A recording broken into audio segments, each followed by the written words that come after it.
on the shores of Gallipoli in 1915, the New Zealand soldiers first faced staunch adversity from the Turkish troops, and this was where the famed Anzac spirit was formed.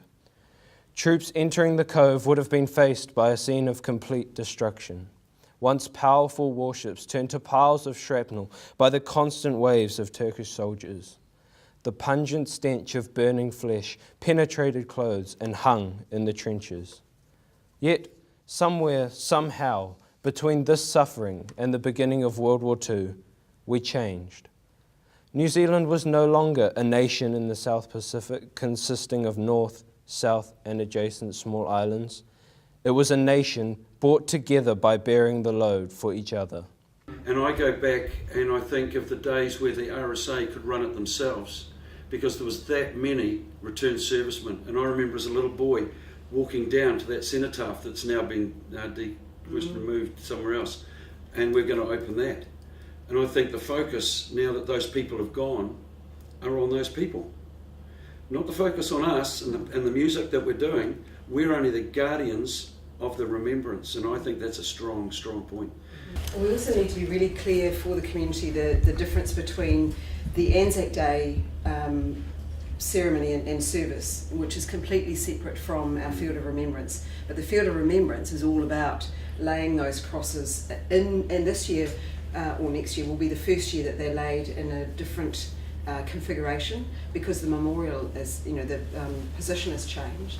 And so what we're doing is laying the foundations for the first Anzac service in the new location. And it's good that we are doing it. I think in Australia they're very, very strong. 2 years ago I went over, I've been there twice now for Anzac Days, and they are very strong. Even the battalions that have gone, that have finished now, they still fly their flag, and they still have someone there in their uniform remembering those soldiers. And I rang a Sallyman. Now, Sallyman as a Salvation Army are very strong within the armed forces in Australia. We don't have them in New Zealand. But my 20 years service, we had Padres. But over there they have a Sallyman, and I've befriended one who works with the Australian Army.